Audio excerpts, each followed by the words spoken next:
I also wanted to set the record straight that when I made that whole video on the mountain, the whole reason my relationship fell apart had nothing to do with me taking any substances. I also wanted to point out why I took the kratom, and I've never talked about this, so this is big.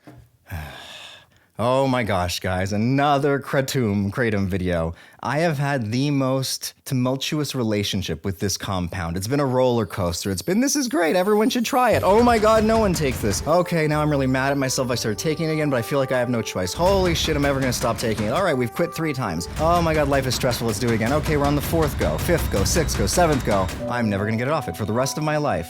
If I've gone back on it 7 times, I'm stuck for life. Oh my god, it looks like there's a problem in my house. Let's put all the acclaim on the kratom, and let's say the kratom was the problem, and quit it again. All right, quit kratom again. All right, now all of that was for nothing. I was wrong, and it looks like kratom and that had nothing to do with the problems I thought it had to do with. Now I'm alone, I don't know what to do, I'm overwhelmed. Let's start taking kratom again.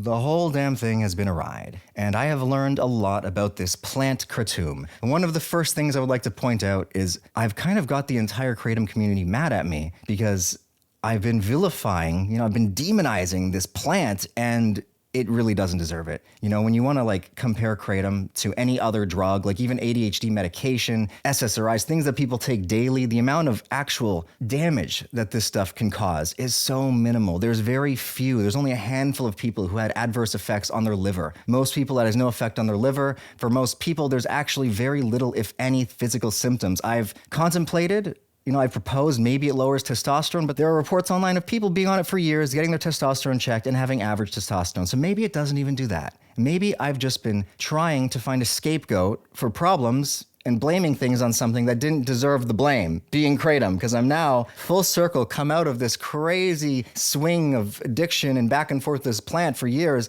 and I can say that I was unfair to it. So this is my official apology to kratom. Kratom, I'm sorry. I blamed you for things that weren't your fault. You had nothing to do with my relationship going south. I was wrong about that. I was doing this thing that I do where I take accountability for things that aren't my faults. That was a big thing. A lot of people were like, Adam, how did taking kratom? And I was only doing it on average 2, maybe 3 times a day. I was averaging 5 to 7 grams at this time, max. Some days only 3.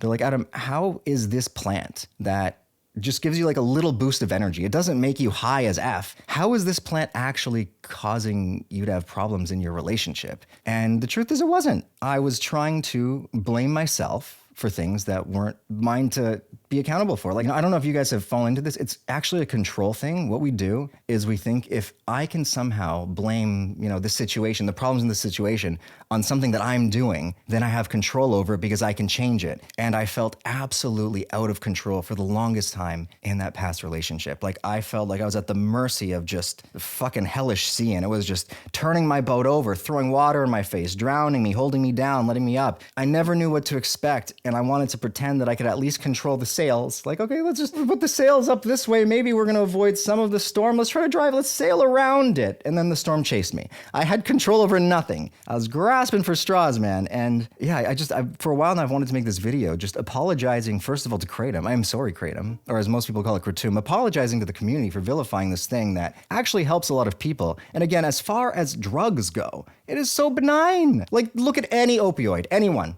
Even opiate or opioid. Opiates are ones that come from the poppy plant. Opioids are things that work on the opioid receptors, just to finally clarify this difference that people always mess up. So kratom's not an opiate. It has opioids in it. It has metriogenine in it, and there's one other, and these act on the opioid receptors. It also has 40 other alkaloids. It works on serotonin, probably dopamine. It works on a bunch of things. That's why it's a very unique effect versus taking something like Oxy. But if you look at this, and you want to, let's just say for a second, it's just an opioid. Compare it to opiates, all other opioids, you will be hard-pressed to find one that has a better safety profile. You can't die from too much. If you tried to drink too much of it, you would just start vomiting. The lack of overdose potential is what really gets me. And in terms of an actual come down, you can feel grumpy as it wears off, and you can feel low for sure, but not everyone even gets this. It's all dose dependent. All of these things change dramatically based on how you use them and what you use them for.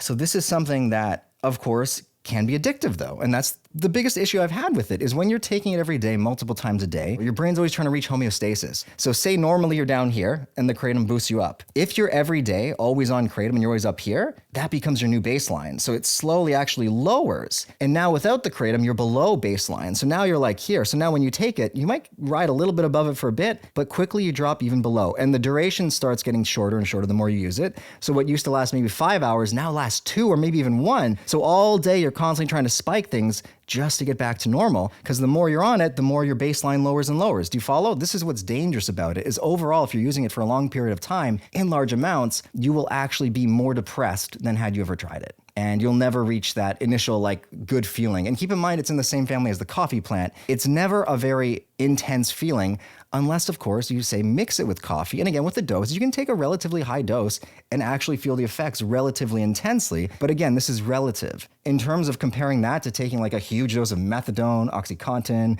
or even like real, like, you know, the really hard stuff like fentanyl or heroin or morphine. Heroin's a prodrug for morphine. Nowhere close. Not even in the same ballpark. It's like a totally different substance almost. So I think it just deserves an apology. I also did want to how many alsos? I also wanted to set the record straight that when I made that whole video on the mountain, I've since removed it because I just realized how wrong it was. I actually found out after, like months later, that the whole reason my relationship fell apart had nothing to do with me taking any substances. And even at that time, I was barely tripping. Like I was on a big break from like having intense psychedelic trips. And I made it sound like in that video that I was doing all this stuff, but really all I was doing on a daily basis was I was taking kratom daily and drinking coffee. Occasionally I'd have balloons, but that was it. You know, I wasn't even drinking much. Occasionally I'd have 1 or 2 drinks in the evening. It wasn't like an everyday thing. And like when I say it out loud, that kind of, it does like sound like, oh, that's a fair bit of things, but you have to look at all this in perspective. Nothing I was doing was dangerous. I wasn't doing it all day. I was still productive. I was still working. I was always there for my kids. And I think one of the things that I was upset about that video is it kind of framed me as this irresponsible person in a lot of people's eyes. And I really never was. I also wanted to point out why I took the kratom. And I've never talked about this, so this is big. The main reason why I was taking it is because I was in a lot of emotional pain. And as a painkiller, it helps you with both emotional and physical pain. And it was like, the real truth is I had a huge lack of love in my life. There was just none. There wasn't anything coming in from outside sources. I didn't feel it for myself. Lack of love was the driving force to me taking kratom, ultimately. And it would just give me this sense of peace when I would take it, even in low amounts. It was, again, just a little bit above baseline for me, but it was just enough, you know, warmth that I kind of felt held in a way. And it made me feel like, okay, I can do this. I can continue on in my life, even though at the time there was so, like, if anything, the kratom use was a reflection of how unhappy I was and how much things needed to change. It was a coping mechanism. I was taking it so that I can continue keeping things the same and not face them, because facing them was terrifying for me. And as you guys all know, eventually what you're afraid of comes true. Like 10